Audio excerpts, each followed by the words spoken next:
focus from the bluegrass running back towards I-65 and into western Kentucky, because after this morning wave goes through, here comes the round into the afternoon and evening, and we could really ramp those numbers up again. So it's possible by tomorrow morning there could be some folks that pick up a couple of inches of rain or more. Now, on top of everything else, we've got a whole lot of warmth out there. Our record high today, 68 degrees. We could hit around 70 for the high. So we very well may not just tie the record high. We may set a new one. We were in the 60s yesterday, and then all of a sudden that temperature nosedives. Now, we should get into the 60s barely tomorrow, but then as that cold front goes through, you see the temperatures tumble. And you'll definitely feel the impact of that. The 8-day forecast shows us drying out and getting awfully chilly later this week. No big Arctic cold snap. Actually, only around normal highs and lows down around freezing heading into the weekend.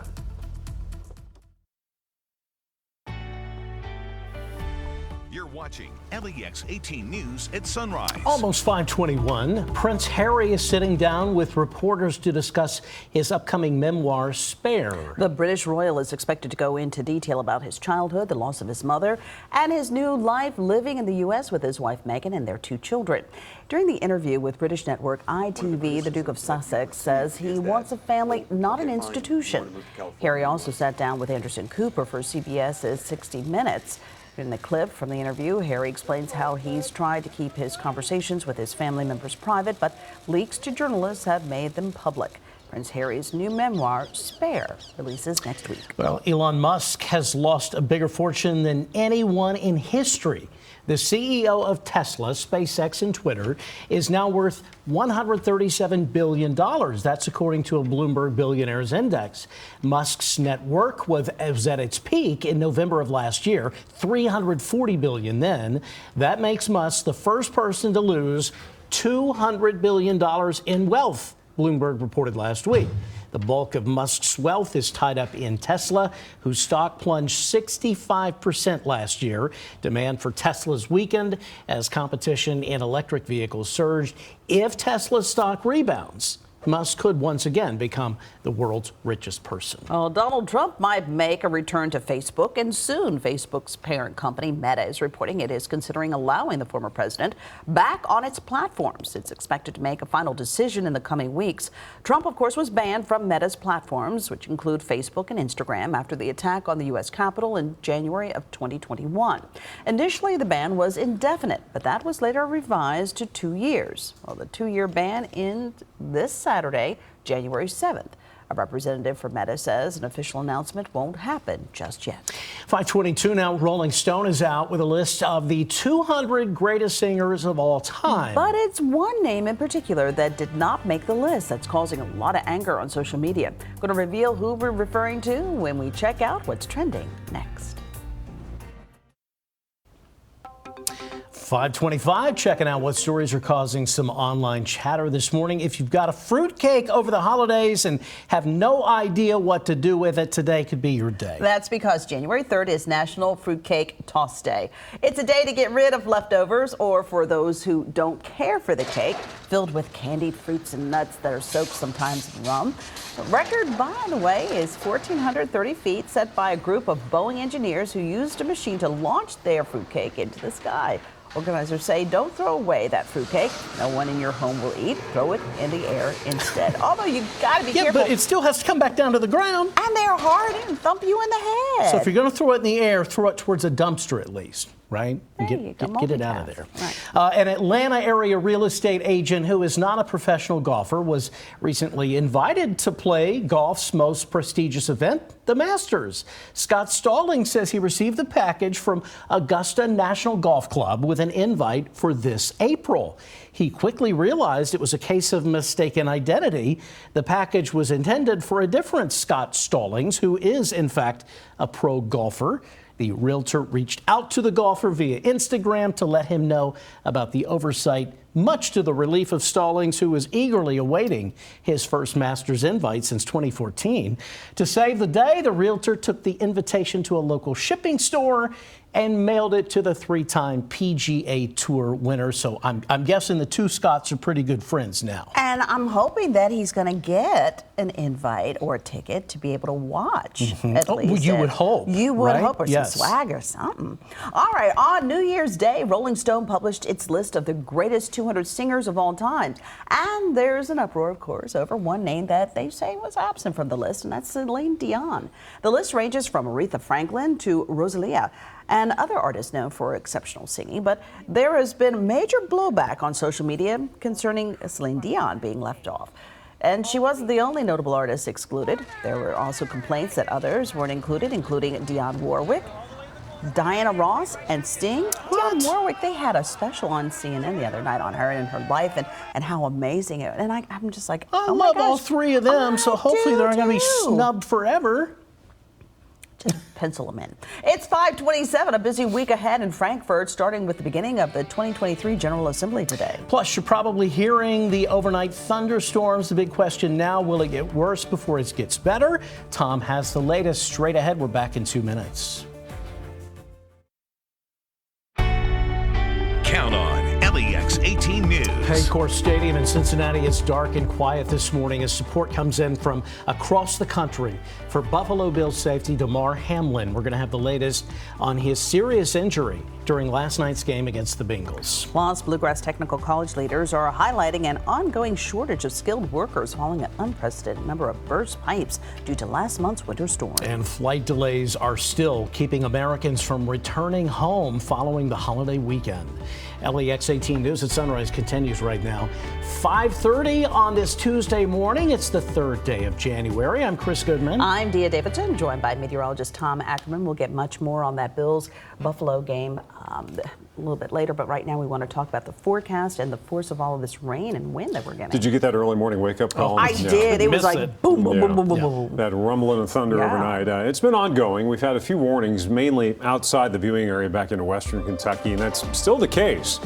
So as we get a closer look here, we've got a couple of issues. Number one, the potential for just some heavy rain, and we could end up with some flash flood concerns later on today. And yes, that possibility of some severe weather as well. Quite a bit of rain. Right there is the Louisville NexRad, and you can see some strong cells running back through Shepherdsville on the western side of the viewing area, out north of E-Town. And there are a couple of ongoing severe thunderstorm warnings, one for Breckenridge, Kentucky. You can see it on that northeasterly trajectory, kind of running the parallel to the Ohio River there, and we will see more of this. So we've had a couple of tornado warnings out west this morning. Notice where the cutoff is for the tornado watch, right on the western edge of the viewing area. There's Lexington, there's Richmond, London. A few of our western counties clipped by that tornado watch that goes through noon today because some of these storms have been exhibiting signs of rotation and some possible tornadic activity, especially the ones that were farther out west earlier this morning. The future track does show additional storms coming in later on today. I don't know that we're going to have an issue with severe weather here, although some of these could throw some gusty wind our way. We'll also have to watch out for, though, torrential rainfall, rounds of it, heavy rain coming in, and that possibility of localized flash flooding. At 62 degrees now. We're going to be near record highs today, even with all this active weather around.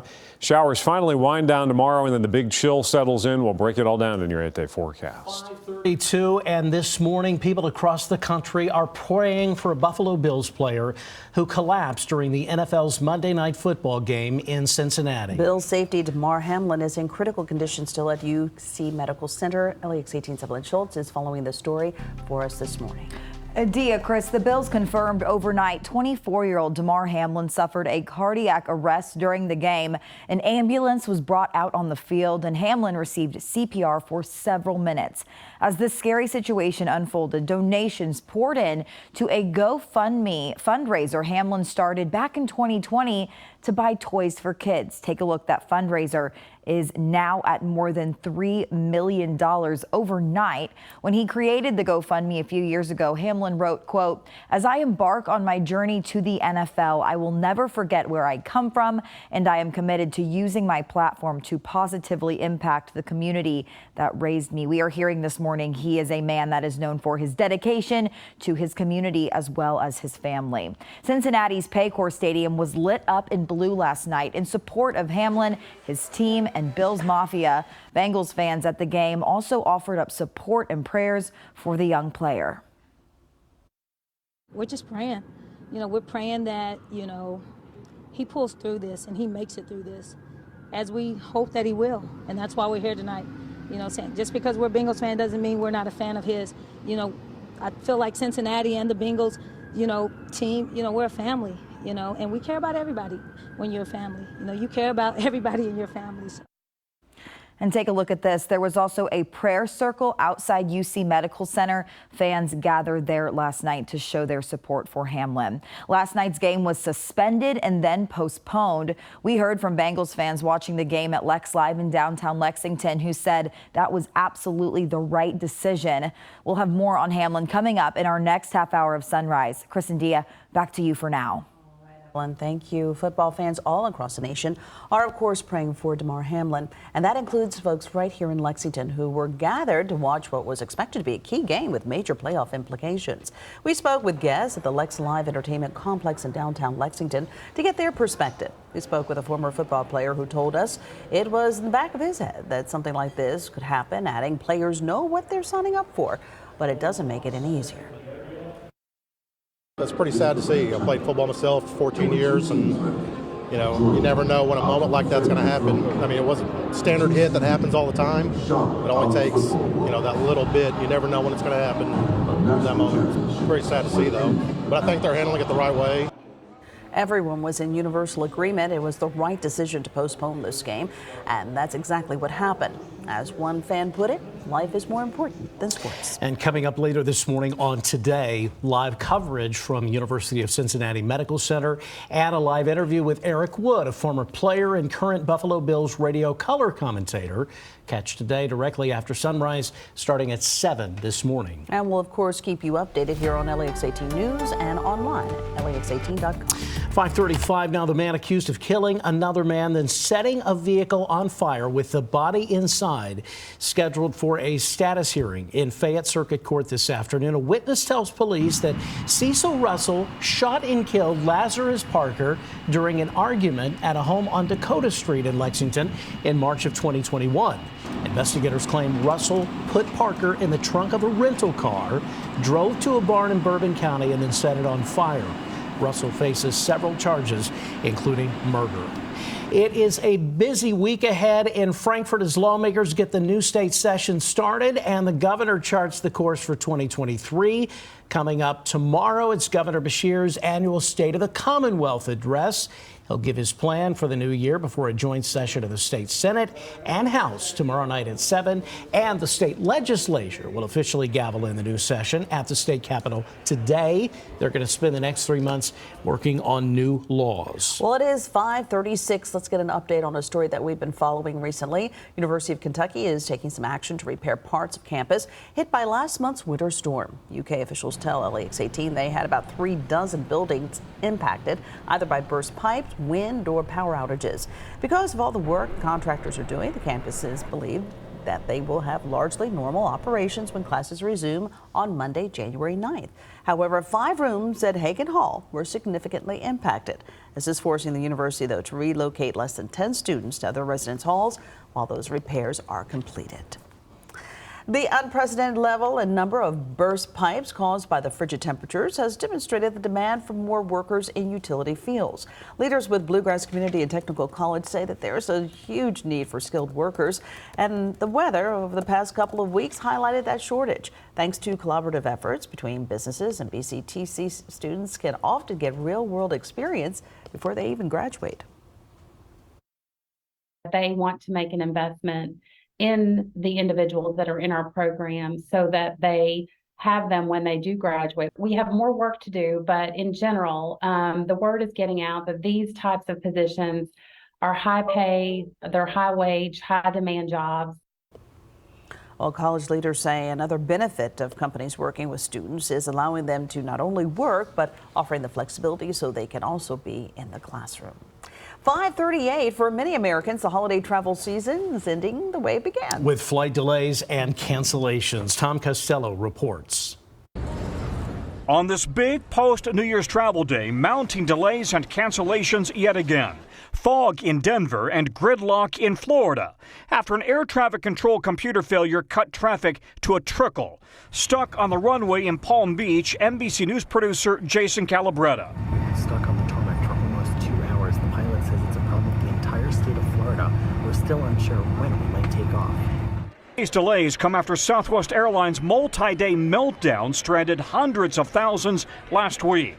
Flying to Portugal on vacation, the Mullaney family's Southwest flight from Little Rock to New York was canceled, forcing them to spend $3,000 to buy tickets on American, fly to Philly, stay in a hotel, then rent a car to JFK to fly to Lisbon, where Tom Mullaney, who flies 100 times a year on business, says he's already switching to other carriers. I spent a lot of time on Southwest Airlines, and the issue becomes now that I don't know that I can trust them. Southwest has promised to reimburse families like the Mullaneys for all related travel expenses, conceding the airline scheduling system is antiquated.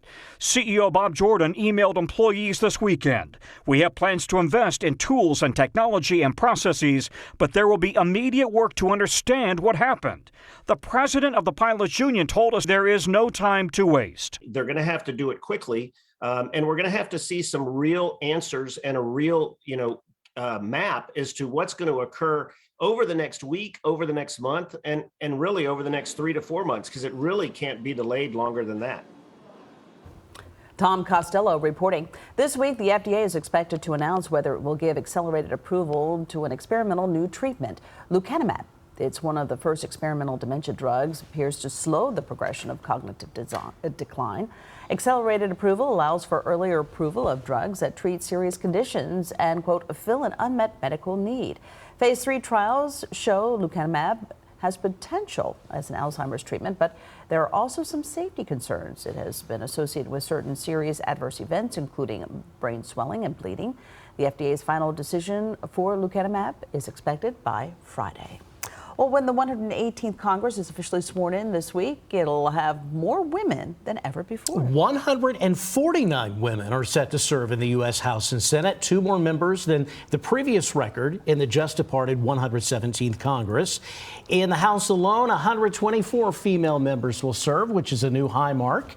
The chamber will also be represented by record numbers of Black and Latino women. 4 more Latinas will be in the House for a total of 18, along with 1 more African American woman to a total of 27. As for party affiliation, there is a new record with 42 Republican women set to serve. 9 will be in the Senate. 33 GOP women will serve in the House, 1 more than before. But Mother Nature is the one that we're listening to this morning. Oh, yeah. Yeah, she's really rumbling. Lots of rumbling out there. Some strong to severe storms out west. Heavy rain everywhere from the bluegrass out to the west. We'll talk about when it gets to us everywhere else and what else is coming our way. Thank you very much. If it wasn't for you guys, we'd be in a lot of trouble. And don't do nothing stupid like I did. And with her feet back on solid ground, a woman offers a word of thanks to her rescuers and a harsh word for herself. This after she has to be rescued from a flood road during California's continued rush of weekend flood water moving through parts of the state. We'll get a closer look coming up on Sunrise. But first, before we go to break, let's get a check of those lottery jackpots. Tonight's Kentucky Mega Millions jackpot, $785 million. And tomorrow's Kentucky Powerball jackpot amount, $291 million. 5:44, a driver had to be ferried to safety when she got caught in floodwaters near Sacramento. The driver tried to drive through a road, but that was underwater, and soon her vehicle was underwater as well. A local fire department deployed a raft and managed to get her some dry land. The woman says she was driving home from her parents' house when she got stuck, and she says she urges everybody to turn around, don't drown, and don't do anything, as she said, stupid like she did. Yep. When you're sitting there looking at it thinking, I think I can make that. You probably can't. Rethink that. Just turn it around and find a different route. We've got heavy rain out there this morning. We've got strong to severe storms out there this morning, although some of the heaviest rain has backed off a little bit. We still have it falling here in Lexington. And there are definite haves and have-nots. Our southern viewers are high and dry. As soon as you drop south of Lexington, head out into southeastern Kentucky, you folks haven't seen much of anything, but the Max track is lit up with numerous showers, thunder showers north of I-64 and then back into western Kentucky. So some heavy rain back towards Shepherdsville, right on the western edge of Nelson County there. And then we've got some ongoing severe thunderstorm warnings, one down south towards Hopkinsville and another severe thunderstorm warning that's in effect for Grayson County. Now it's through 5 a.m. Central Time, and that is extending off to the northeast as they head up around E-Town. So We've got some active weather out there. This is the same zone where we've had a couple of tornado warnings earlier this morning, some severe thunderstorm warnings, tornado possible due to rotation within the cell. And there have been reports of a little bit of damage, but tornado watch is in effect, and it cuts off right on the western edge of the viewing area. It includes Washington, Marion counties, Taylor County, and down through Adair County, and then runs west towards I-65. So that's up the rest of the morning. And right here's the reason. You've still got this line of stronger cells. Right there's that severe thunderstorm warning. And then another one as you drop down towards the Tennessee border. So these storms are going to continue to track east. So that zone around Campbellsville back through Bowling Green, we could have some additional strong to severe storms to watch out for this morning, just on the western edge of the viewing area. Low pressure spinning up that massive winter storm to the northwest. There's that main severe threat to our south. It's just really starting here and then ramping up as you go south. There's an enhanced risk down across Louisiana through parts of Mississippi and Alabama. Georgia's under a slight risk towards Atlanta, but we've got this marginal to slight risk down south. So it's not a huge severe threat for us, but something worth monitoring. What we'll really need to watch out for, I think, is the potential for heavy rain, because we've got waves of that coming through. Rain chance elevated pretty much the rest of the day, but it depends again on location. Southern viewers, you'll have a much different situation until the main round pushes in later on this afternoon. Some of these could be strong storms, definitely some heavy rain. And it makes a run at eastern Kentucky. Looks like we're done. No, the cold front doesn't go through until tomorrow morning. So there could be a late evening reprieve, and then overnight into tomorrow morning, the last shot, showers and storms pushes through, and then we finally dry out into Wednesday afternoon. So yeah, your rain chance is going to stay up there for hours today, and then finally drop off a little bit overnight. Then we dry out later this week. Heaviest rain south and west. This is where you could run into some flash flooding concerns. They've already picked up a couple of inches of rain from those waves that are out there in just that one round that's parked. So there's a flash flood warning in effect that clips Anderson County and goes back through Bardstown towards E-Town. And we've got a flood watch in effect, pretty much mirroring that same area from Lexington off to the west southwest. That goes through 1 o'clock today. Hope you're taking notes on all this. We've got additional rainfall later on today with those next waves coming in. Some of that could be a little heavier south and east. You've got a better capacity to handle it because you haven't seen as much, but still, flash flooding, something we'll be watching out for until tomorrow as it winds down. For today's high, even with the clouds and the rain around, we're shooting for upper 60s. The record high is 68, setting back in 2000. I think we may take a crack at 70 degrees, so we may end up setting a new record high. And then the temperature just nosedives later this week. We're going to bottom out near normal or slightly below it in the low 40s, possibly some upper 30s in spots later this week. So warm, windy, shower storms, that potential for locally heavy rain and flash flooding. And again, a few strong to severe storms, although I think they'll stay fairly limited.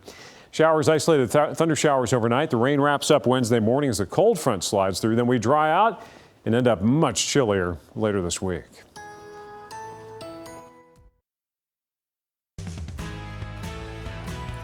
The Kentucky basketball team finished off 2022 with a bang. A 23-point victory over rival Louisville, with Jacob Toppin and Oscar Sheboy leading the way with 24 points each. And now the unranked Wildcats jump fully into the rest of the league schedule as they host LSU Tuesday night at 8 on ESPN. The Wildcats will need to carry over what they tried to change against the Cardinals to keep the wins piling up against the SEC competition. Our bench energy was amazing. Obviously, the crowd was there. It was packed, super packed. It was, top three for me since I've been here. And it was just a, great overall game to win, especially against a rivalry, in-state rivalry like that. And, it was a great showing. Coaches were a little, disappointed in the bench at the Missouri game. We weren't really getting into the game. We were just clapping, not really, hyping the team up. While Missouri had a sold-out gym, and their bench was standing the whole game, so we realized we got to change that and come with energy. The UK women played on New Year's Day without leading scorer Robin Benton against Arkansas, and they definitely missed her. The Razorbacks went on a 16-0 run to close the first quarter and begin the second. Kentucky shot just 26% from the floor. Blair Green led the Wildcats with 14 as they fall 71-50, now 0-2 in the SEC. Going into the game, our focus was to just kind of run the clock down and get the best shot unless it's a wide open layup or if someone has a green light to let it go. And I don't really think we came in that focused on that and locked in. And it is what it is, but we're just going to have to learn from that, and we're just going to keep working our offense and practice and stuff like that. The UK football team season came to an end on Saturday with a 21-0 defeat at the hands of Iowa in the Music City Bowl. The Wildcats were down 3 players who were captains all season long and gave it their best shot, but 2 interceptions by starting freshman quarterback Destin Wade were returned for touchdowns. And now it's time for the returning Wildcats to start looking ahead to 2023 with spring practice coming up in March. I have such respect for the guys we're losing. I absolutely love them. You know that. I've always talked so highly of those guys, and I love them. I'll be there for them the rest of their life. But it excites me when I see young guys that come up, because as I'm telling them all, I'm trying to recruit somebody to take their job. You know what I mean? We want good, strong, talented players like this to keep on coming up through our program. So it excites me when these guys get the opportunity to move forward. Mississippi State played its first game without Coach Mike Leach, who passed away unexpectedly last month. Bulldogs taking on Illinois, and it was tied at 10 with time winding down. Simeon Price breaks off a big run to set up the Bulldogs for a go-ahead field goal, 13-10 lead. And they'd run a final score back on a play at the end as the Illini tried to get some laterals in the closing moments. The Bulldogs get an emotional 19-10 win in the ReliaQuest Bowl. And the LSU Tigers taking on a Purdue team that just lost its coach, Jeff Brom, to Louisville, already 7-0. Tigers, Noah Cain takes this one up the gut for 9 yards for another score and a 14-0 lead for LSU. And they just kept piling on scores as this one was a beatdown. LSU cruises to a 63-7 win over Purdue. And that's a look at your morning sports. I'm Keith Farmer. Have a great day. 5:56, exercising more, eating healthier, losing weight are top 3 New Year's resolutions Americans made for 2023. But many tend to ditch their goals just weeks into the new year. Mandy Gaither has ways that our pets can help us keep those healthy resolutions. It's 2023 and you've vowed to be healthier. Now what? Your pets can really help you do that. I mean, pets, it's been shown that they bring a greater sense of health and well-being to you. Holly Sizemore with Best Friends Animal Society says pets can help you keep those healthy resolutions. If you want to eat healthier, check with your veterinarian on which foods you can share with your cat or dog. And carrots and apples are a great one. Maybe a tiny piece of cheese that may not be as healthy, but probably pretty appreciated by the dog. If moving more in 2023 is your goal, dogs and even some cats can be great companions on a walk and can even hold you accountable. And once they get used to a walk, they'll hold you to it. Like if you walk at the same time every day, they'll usually start to cue you a few minutes before and say, I'm ready for my walk. If you'd like to be more social in the new year, being out and about with a pet is a great way to meet others. I think I met about half of my neighbors while I was walking my dog. And it was so terrific because I think I made friends that I probably wouldn't have otherwise because it's such a great icebreaker. Pets can also help lower stress in your life. The joy and unconditional love they bring is de-stressing in and of itself. But if you want to go even a little bit further, you can do things like meditation with your pet or maybe even yoga. For Health Minute, I'm Mandy Gaither. 5:58, stay right there. Sunrise at 6 is headed your way. We're continuing to track that frightening story out of the NFL during a game last night in Cincinnati. Plus, Tom's back to reveal whether storm conditions making their way to other parts of the country will be felt in the Bluegrass today. A new half hour of Sunrise is next.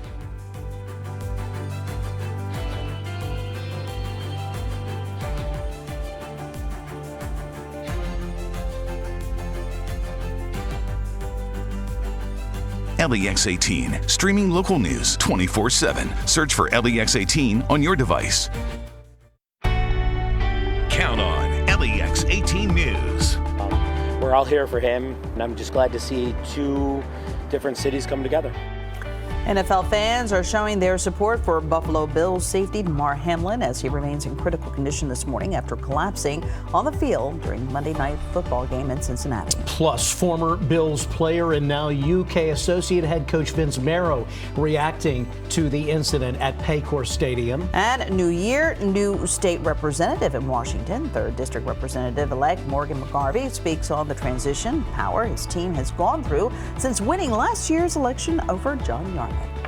A new half hour of LEX 18 News at Sunrise starts right now. Good morning, everybody. It is Tuesday, January 3rd. I'm Dia Davidson. I'm Chris Goodman. We have much more about what happened at Paycor Stadium in Cincy last night in just a moment. First, those Scott County schools, this is just in, are closed today due to rising water and flooded roads. And for a look at all of what's going on out there, let's check in with meteorologist Tom Ackerman. Well, that's one of the worries today. We've got repeated rounds of rain coming in, and some areas are getting much more than others, and it kind of goes from north to south. That's what it looks like through our Distillery District live camera. That is the max track. So this area of rain has hung here for a couple of hours now, and it's coming down hard out towards Shelbyville, arcs over across Scott County, Fayette County just to the south. And if you drop south and east, there isn't much going on out there. But look at that, from Taylorsville west, this is way out into western Kentucky, across I-65. They have ongoing shower storms. Looks like the severe thunderstorm warnings have dropped out. We had a number of severe thunderstorm warnings and tornado warnings out west of Bowling Green earlier this morning.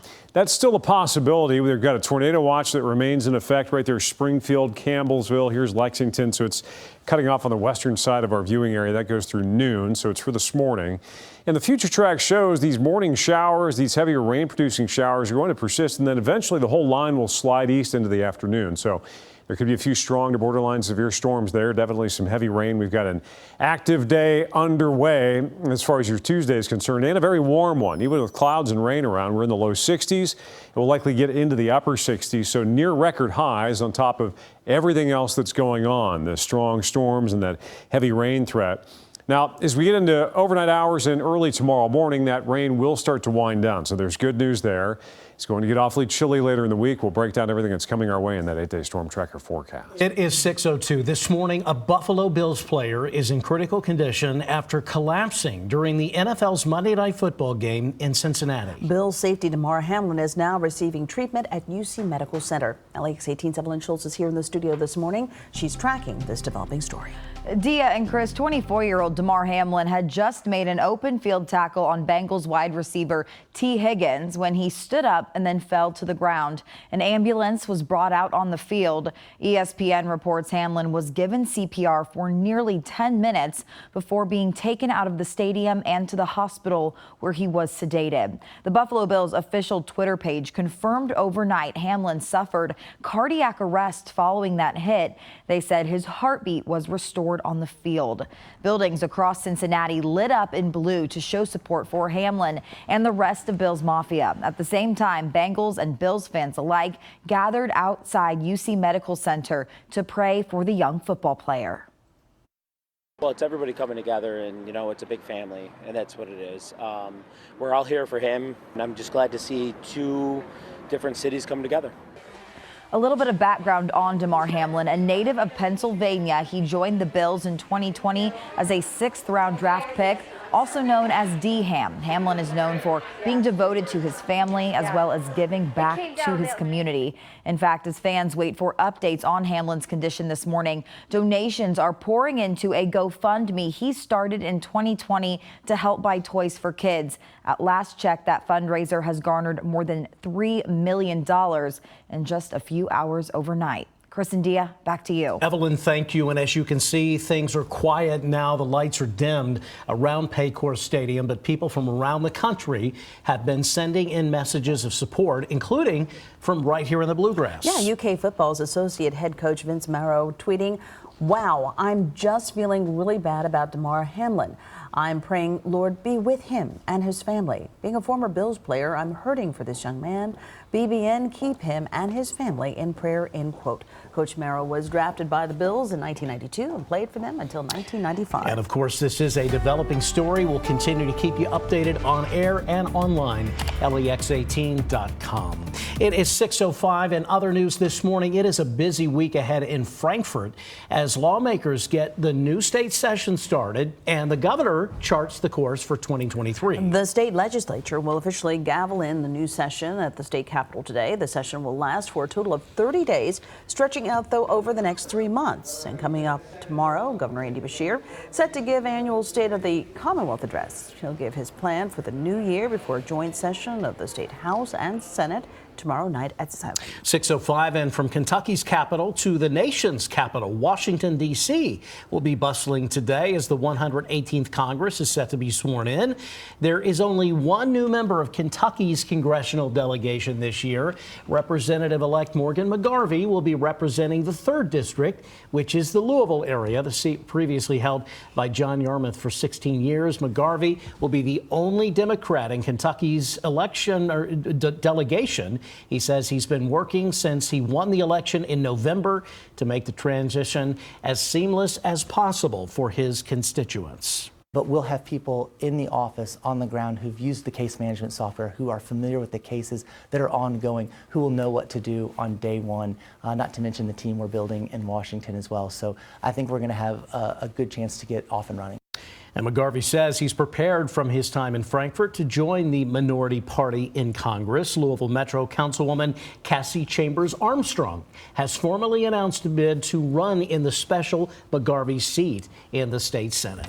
It is 6:06. The man accused of killing another man, then setting a vehicle on fire with the body inside, scheduled for a status hearing in Fayette Circuit Court this afternoon. A witness tells police Cecil Russell shot and killed Lazarus Parker during an argument at a home on Dakota Street in Lexington in March of 2021. Investigators claim Russell put Parker in the trunk of a rental car, drove to a barn in Bourbon County, then set it on fire. Russell faces several charges, including murder. Lexington families using food assistance programs could see changes this winter at the farmers market. This weekend closed out the Kentucky Double Dollars Bonus Tokens program at the Lexington Farmers Market, according to their Facebook page. The tokens were in addition to SNAP and EBT benefits available to shoppers for the last 5 years. Due to funding issues, officials say the program ended on Saturday, but they're hoping to be able to bring it back later this year. If you have any leftover tokens, you are asked to use them before the end of January. And of course, our farmers are always excited when we get rain, but maybe not quite this much so quickly. Yeah, we've not only had a few strong severe storms out west this morning, torrential rain as well. We'll talk about where we've got active flash flood warnings in effect and what's on the way for the rest of the day. Just clicked over to 6:08. A little bit later on Sunrise, a new documentary on Dr. Martin Luther King Jr. going to soon be shown in Lexington's Lyric Theater. Coming up around 6:20, meet the Lexington native behind this project. LAX18 News at Sunrise continues after this break. It's 6:10. Arkansas is hit by powerful storms Monday, causing widespread damage and power outages. Storms left major damage behind in the town of Jesseville, just outside of Little Rock. Homes and buildings destroyed. It's believed a possible tornado hit while school was actually in session. Now, school officials there say all the children were accounted for and everyone's safe. Many residents, though, in the area still without power. And the storm that hit them last night we're dealing with this morning, but fortunately not as severe. Yeah, it's kind of wide ranging there. And yeah, the main severe threat is to our south even today, but we've had a few warnings earlier this morning out into western Kentucky. And this is what it looks like on the Max track at the moment. And you can see where the rain is and where the rain isn't. A lot of our southeastern viewers have not seen a drop of water this morning. And while you run up into northern Kentucky here especially, you've got some of these showers that are fairly prevalent from Dry Ridge, Mount Olivet, extends all the way back towards Frankfort, some lightning as well. So we've got some ongoing active weather, heavier rain arcing back through Radcliffe and Hardinsburg, and there is a tornado warning, now a severe thunderstorm warning out ahead of it as you get back towards Todd County. And this has been a persistent problem. Western counties, I mean, we're way out west of Horse Cave and Glasgow there on the outside of the viewing area. But some of these storms have been showing some signs of rotation. So that tornado warning and that severe thunderstorm warning, likely a severe thunderstorm warning tornado possible there because of that rotation that's been persistent. So we do have a tornado watch in effect. It cuts off right on the western edge of the viewing area. Washington, Marion counties, Campbellsville and Taylor County there. And what's happening is these storms are going to start to gradually push east. So where you've had those strong to severe storms that are ongoing, they're going to run right where that existing tornado watch is. And we'll need to monitor them for the next couple of days now, or the next couple of hours. This front came through and, of course, caused a ruckus across parts of Arkansas and Missouri. Low pressure to the northwest, big-time winter storm up there. And there's where the main severe threat is for later today. An enhanced risk down along the Gulf Coast. A slight risk that bubbles up through Nashville and just clips our southern counties. We have this marginal risk for severe storms here. So we don't have a huge severe threat. We do need to watch for locally heavy rain, though, because look at the rain chance by hour, broken down. We've got it high all the way through this evening, and then it does drop off by early tomorrow morning. We've got more rounds coming our way. So even if you haven't seen a whole lot of rain so far, watch what happens. This round coming through this morning will push into eastern counties, getting to you guys who've been high and dry. Could be a few strong storms there, and then you catch a bit of a break, and then it looks like we'll have one last resurging shot late this evening and early tomorrow morning before a cold front sweeps through and rapidly winds that rain chance down tomorrow. But when all that's done and said, you could be talking about a rainfall range anywhere between about 1 to 3 inches of rain. Wednesday, Thursday, we're drying out. What you're not seeing, of course, is the temperature crashing, the colder air that's coming in behind this departing system. Precipitation-wise, this band of orange and yellow, that is where you've already picked up anywhere between about 1 to 3 inches of rain in a narrow strip. These are actual totals, gauge totals, 1.8 inches in E-Town over the last 24 hours. Lexington's had 1 inch and 7/10, 0.71. So yeah, we've been soaked, and then you got goose eggs into our southeastern counties. So no surprise, there are flash flood warnings in effect where I just showed you the banding of heavy precipitation running through Bardstown. They extend all the way back right along that line, that corridor of heaviest rain arcing right down through Hopkinsville. So we've got a flood watch in effect as well. That goes through 1 o'clock this afternoon for this morning rain that is falling. And with these next waves coming in, we may add another inch or two onto that, although the focus may be a little more into our eastern counties. Looks like everybody's getting in on that wet weather at some point. And then there's the temperature to talk about. Forecast high today is 69. I think we could hit 70. The record is 68, set back in 2000. So near record, if not record highs. Our high temperature, this is the peak. It'll start to fall and then eventually tumble right down to around our normal high of 43 later this week. So it's not going to be a big Arctic cold snap again, but we're just going to kind of drop back to January reality because we're nowhere near it today with these near record or if not record highs. Showers, thunder showers, keep an eye on those this morning. The possibility of a few strong to severe storms and heavy rain still there. So we'll monitor it. Showers, isolated thunder showers overnight, and then we finally see things simmering down. Temperatures fall down into the 40s, could be some locations in the upper 30s by Friday. And we don't bounce back much initially. 40s this weekend, looking to stay dry, not much of a precipitation chance at this point. Just clicking over to 6:15, time for a check of top stories this morning. The new Congress takes the oath of office today with Republicans now in control of the House. House lawmakers must then elect a new speaker. Republican leader Kevin McCarthy appears to be the favorite, but it is not known if he has enough support to get the 218 required votes in the House. Today, the suspect in the murder of 4 University of Idaho college students is expected to waive extradition. Brian Koberger was arrested over the weekend in Pennsylvania. The lead public defender in Monroe County, Pennsylvania, expects Koberger to be returned to Idaho within 72 hours of today's hearing. A funeral today in Brazil for soccer great Pele. Brazil's president expected to attend the mass before Pele's casket is taken to the streets of Santos, Brazil, to a nearby cemetery. Pele died last week at the age of 82 after a battle with cancer. 6:16 now, millions of people in the U.S. are starting the new year with a pay raise. As of Sunday, hourly minimum wages in 23 states went up as part of previously scheduled efforts to reach $15 an hour to account for cost of living changes. The increase will affect nearly 8.5 million workers. The federal minimum wage is $7.25 an hour, hasn't changed since 2009. Additionally, nearly 30 cities and counties across the U.S. will increase their minimum wages, according to the EPI. It's a left-leaning think tank.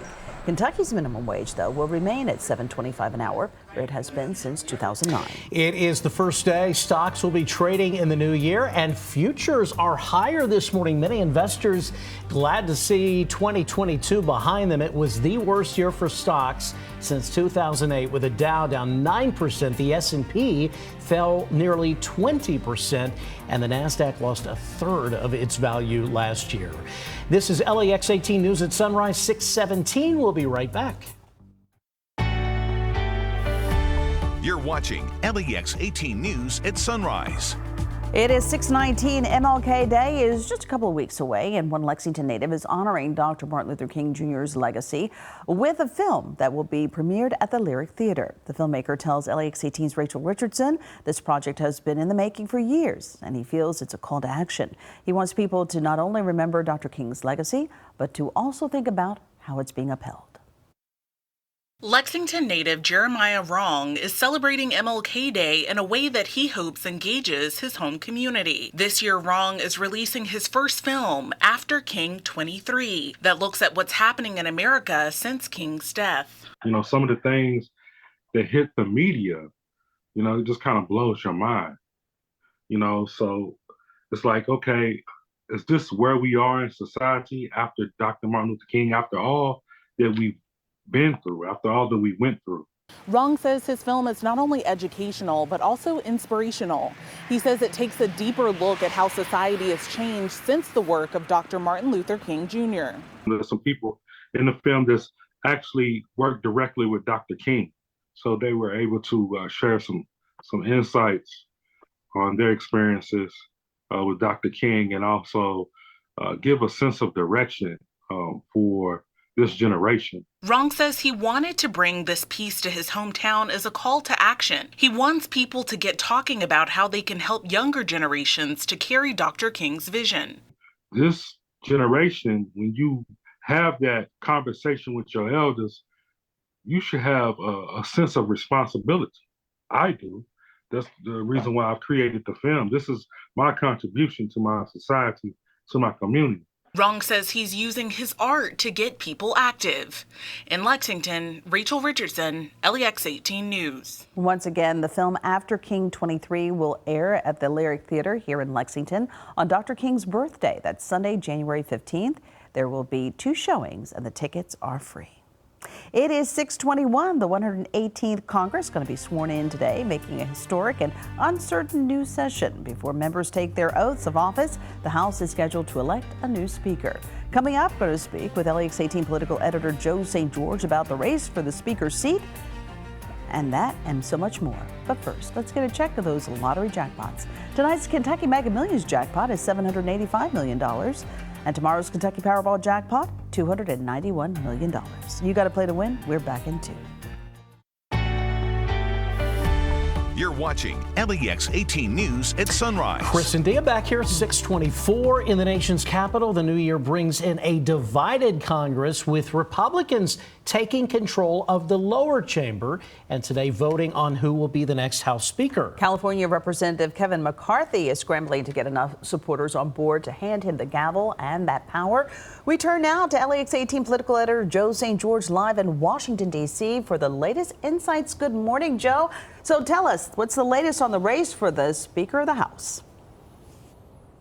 Yeah, well, Leader McCarthy, guys, still has a math problem, and we can break it down for you if you're waking up with us saying, okay, I thought this was a done deal. Usually it is. Usually this is a formality. We can put on the screen why getting 218 votes. That's the magic number, why that's so difficult for Leader McCarthy. And quite frankly, it's a math issue for him. 222 Republicans are being sworn in today in the House of Representatives, 212 Democrats. There's one vacancy. No Democrats going to be voting for Leader McCarthy. And so you see there, 222 Republicans, 218 votes needed, only a handful he can lose to become Speaker of the House. And on papers, we chat this morning, more than a handful have expressed opposition to him. Some of these feuds go back years. This isn't easy fixes in many cases for Leader McCarthy. So we could be heading into uncharted territory. It's been 100 years since we've had a battle for Speaker go multiple rounds, so stay tuned on this one. Yeah, in fact, Joe, can you talk a little bit more about the history of the race for Speaker? We have seen something like this before, right? Yeah, I mean, 1923 is the last time we had multiple ballots. It lasted several days. And in 1855, this Speaker battle wasn't decided for 2 months. And for those in Kentucky waking up in Lexington saying, okay, how does this really impact me? Well, until there's a Speaker, nothing else can happen. In many cases, the election of Speaker happens first, and then they go on with their business and try to pass bills that they campaigned on. So this has the potential to paralyze Congress for as long as it happens. If this goes multiple rounds, keep an eye on a name, Congressman Steve Scalise of Louisiana. He's essentially McCarthy's deputy. He's set to become majority leader in the House. If this thing goes multiple rounds, eventually someone's going to go to Leader McCarthy and say, we need to float another name. And then we'll, have to see how the succession, because of course that would be the third person in line if something were to happen to the president or vice president. So very important position in Washington. Joe St. George live in Washington, D.C. with the very latest this morning. Thank you. It is almost 6:27 now. Some areas staying dry this morning, but many of us wet. A round of severe weather continues to move through the bluegrass. Coming up, Tom is tracking the storms and how it could affect your morning commute. Also, as Kentucky's legislators head back to the Capitol today, one woman is making history. Hear from her coming up in our final half hour of LEX 18 News at Sunrise on this Wednesday morning. Count on LEX 18 News. We're all here for him, and I'm just glad to see two different cities come together. NFL fans showing their support for Buffalo Bills safety Damar Hamlin as he remains in critical condition this morning after collapsing on the field during Monday Night Football in Cincinnati. Plus, the need for skilled workers growing as the impact of burst pipes from last month's winter storm continues to affect people across Kentucky. And students and staff at an Eastern Kentucky elementary finally back in the classroom for the first time since last summer's deadly flood. Our final half hour of LEX 18 News at Sunrise gets going right now on this Tuesday morning. It's January 3rd. I'm Chris Goodman. I'm Dia Davidson. We're joined by meteorologist Tom Ackerman with the kids going back to school and all of this rain. I mean, it was hard to even drive this morning to see. It was coming down at times so hard. Yeah, you need to be cautious of that, but it's also a lot to do with location. I mean, you're in our southern counties, you don't even know what we're talking about. You get up to around the bluegrass, especially northern and western counties, a completely different story. So yes, it is still raining, but not as much here. Notice a lot of the rain is let up in Fayette County, but it is still coming down hard from Frankfort up through northern Scott County. Cynthiana, you've got some lightning there. These showers and storms stretch back to the west. That's from Louisville to Point South. They've got an active tornado warning down toward the Tennessee border there that we'll talk much more about. And we've got an active tornado watch in effect. Cuts off right along our western counties. This goes through noon Eastern time. So Washington, Marion, Taylor, and Adair counties in on it, and then it goes back west towards I-65. So what's going to happen is this morning round that we've got that's draped across northern Kentucky right along I-64 will continue to lift northeast, and eventually we're going to have a line dropping in by later this afternoon into this evening. Those could be on the strong side as well.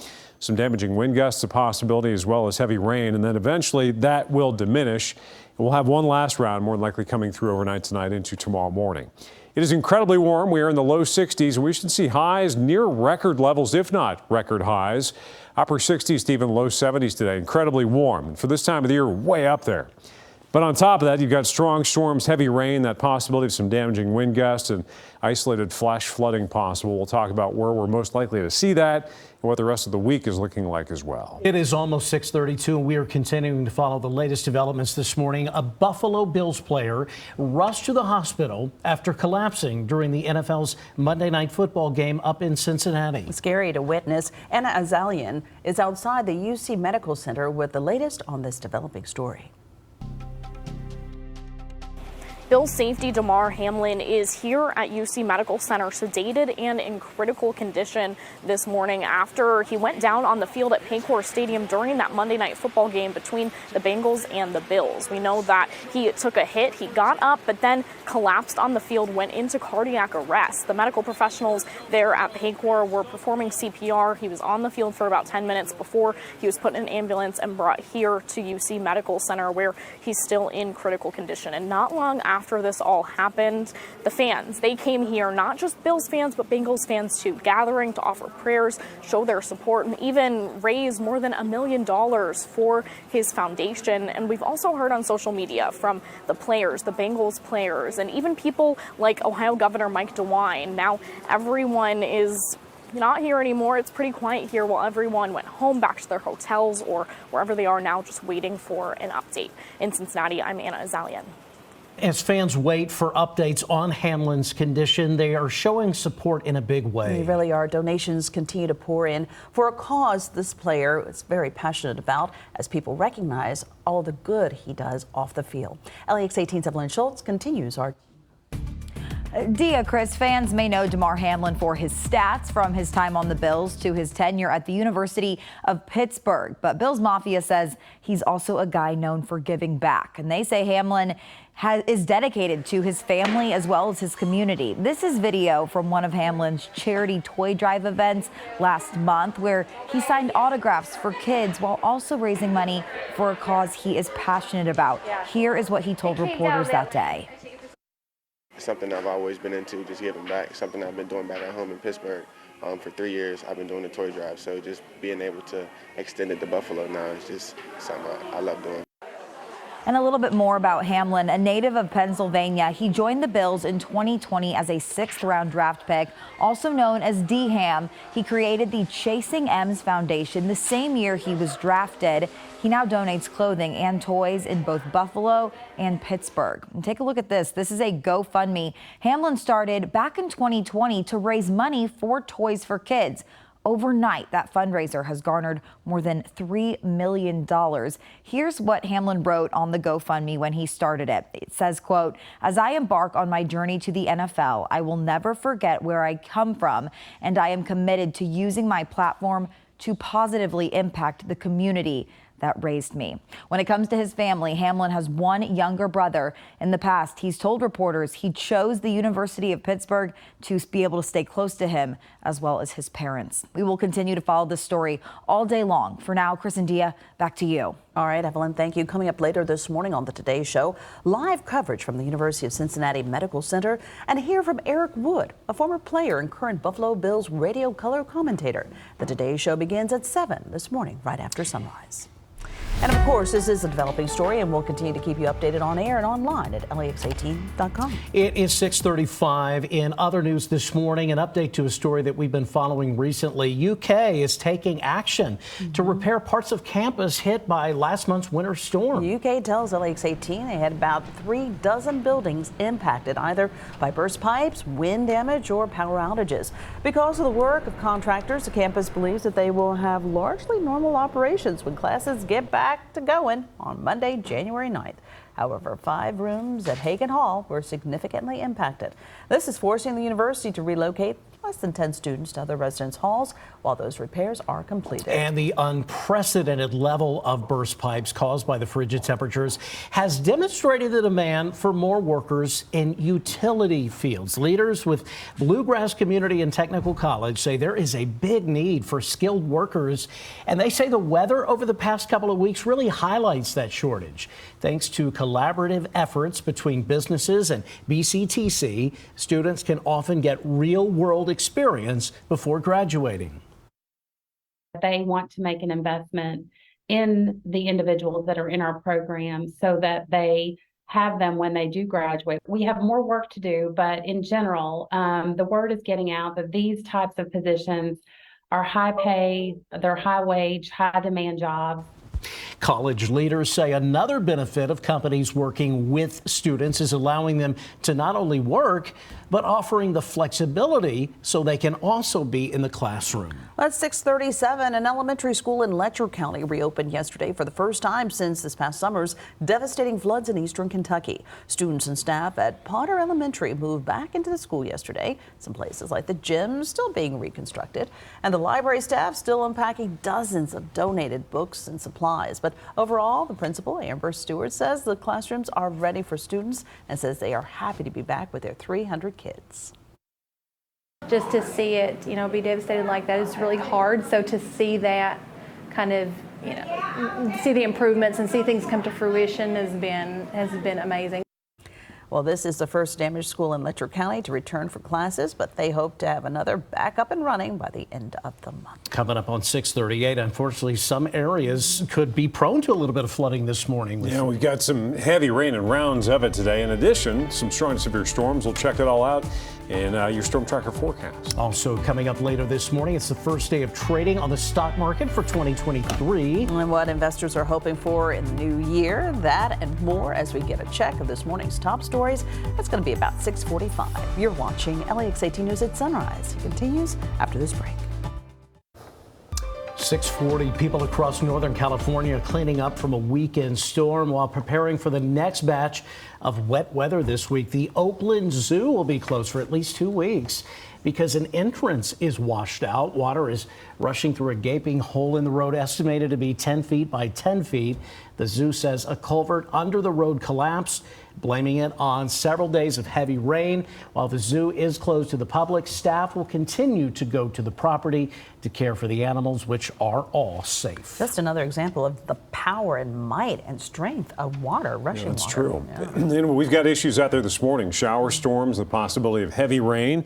So let's get right into it and show you where it is and where it isn't. Our southern counties are high and dry, but as soon as you head north towards Lexington, and especially just north of Lexington, you've got some heavy rain across central Scott County.